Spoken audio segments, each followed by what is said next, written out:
The Talmud tells the tale of the yeshiva student who was overwhelmed with the desire to meet a certain very illustrious prostitute.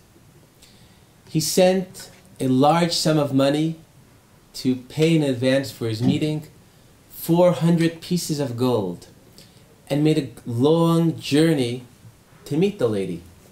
When he finally arrived, he's ushered into the room, and in the room there are 7 beds on top of each other with 6 ladders linking up the 7 beds. And on the top bed is sitting the lady. He climbs up the ladders, and when he gets to the top, he's about to sin, and suddenly his tzitzit slap him on the face, and that slap brings him back to his senses, and slowly he goes and descends those ladders that he just went up. And when he gets to the bottom, the lady on the top is quite surprised and even quite insulted. She climbs down right after him and says, "What's wrong with me? Why have you rejected me?" And he tells her, "No, you're indeed the most beautiful woman I've ever seen." But then he tells her about the tzitzit, and he tells her about God that he remembered when slapped by the tzitzit, and about the Torah, and explains to her that despite her great beauty, why he's about to leave her. Until now, this would be a typical story of the genre of somebody who in merit of a mitzvah that he's done is prevented from doing a sin. But for now, the continuation of the story is filled with surprises. And among other things, we discover that the hero of the story is not only the yeshiva student, but the lady as well. The lady insists that he writes down his name and the yeshiva that he studies at and the name of his rabbi. He writes it, gives it to her, he leaves her, goes back to the yeshiva, immerses himself in the study of Torah. Then she goes, she sells everything she has. Part of it she gives to bribes so that she could leave where she is. Part of it to charity. And then she goes in search of the yeshiva student. And surprisingly, what she chooses to take with her are the 7 beds and the ladders connecting them. And I would think that would be the first thing that she would leave behind. The tools of her trade that so much she wants now to leave and start a new life. But she takes those beds and goes in search of the yeshiva student. She meets his rabbi, tells him the story, and the rabbi tells her that he's willing to convert her, to accept her as a convert to Judaism, and then reflecting to the upcoming marriage of this lady and his student, he blesses their marriage and includes that the beds that were previously used for sin will now be used in the context of their marriage relationship. So we have a surprising twist to the story, and to understand the story, the key, I believe, is understanding the role of the beds.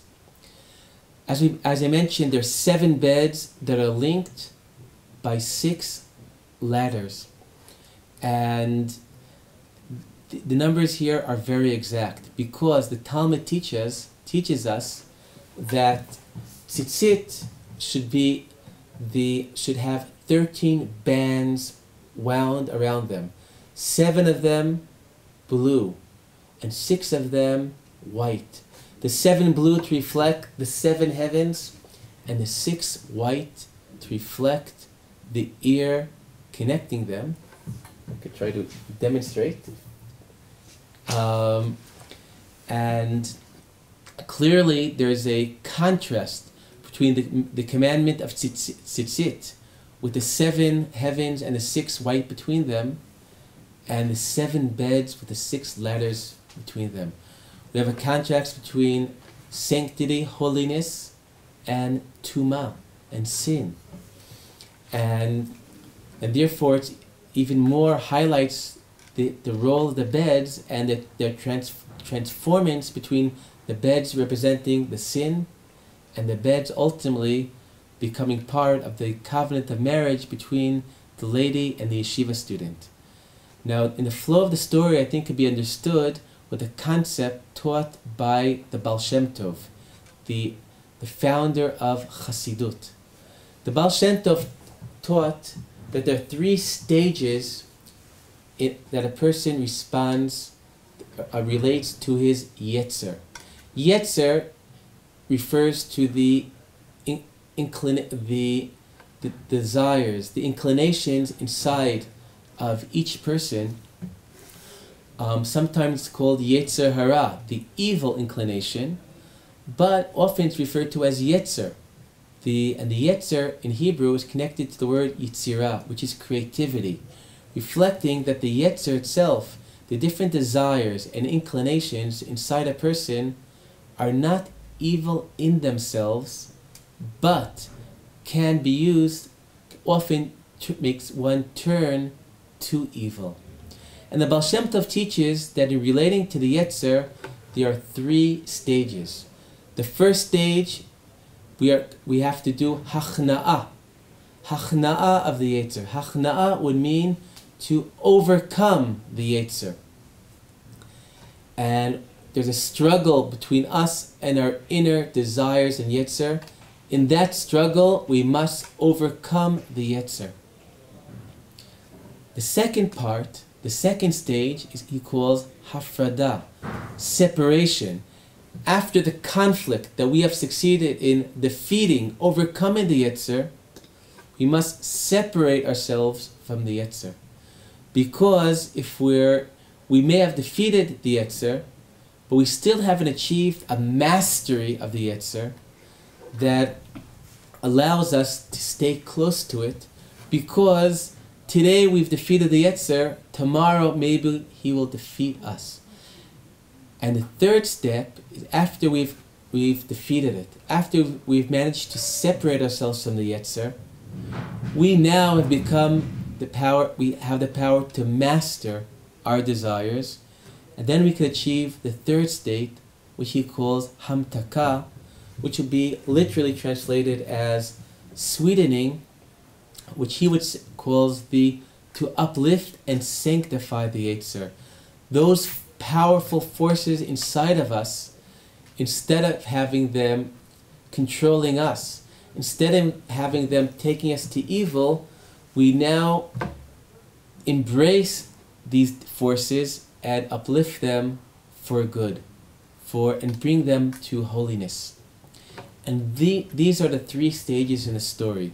The first part of the story, the student manages to overcome and defeat those forces inside of him that were taking him to sin. In the second stage, he separates himself from what those desires represent, the connection with that particular woman, and in fact the Hebrew or Aramaic says that when he writes down his name, information about himself, katav v'natanla. He wrote it and gave it to her, which are the same words used for the Torah to describe the giving of a get, the giving of the document of divorce between a man and a woman. And after that separation, we get to the third part of the story, and the third part of the story is the hamtaka. The third part of the story is taking those forces that were being taken to evil, the connection between him and that woman, and now those forces will be part of the sanctity of their connection in matrimony. And in fact, this process itself is reflected in the chapter that tells us of the commandment that appears in our Parsha of Tzitzit itself. Because in that chapter about Tzitzit, there seems to be a few verses that are repetitive. Because twice it tells us that when we see the tzitzit, we will remember and do the commandments of God. However, the first time it says we will see the tzitzit and remember and do the mitzvot of God. It says, and we, as opposed to straying after our eyes and our heart. The first time we meet the remembering and doing the commandments of God, it's about turning away from evil, from doing negative things. But then afterwards, later in the chapter, talking about the tzitzit, it tells us that we will remember and do the commandments, and we will be holy to God. In the second stage, we are not removing ourselves from the negative, but we are becoming sanctified and attaching ourselves to God. And that's why, as the Shelach explains, that in the first part of the chapter, when it says that we'll remember and do the mitzvot of God, we relate to God in the third person. In the second part of the chapter, God tells us, you remember and do my mitzvot. Here God is talking directly to us. God is not a third person, distant. God is directly relating to us, responding to us. So in the way to God, in the first stage, we are removing ourselves from evil. And in that place, God is a goal.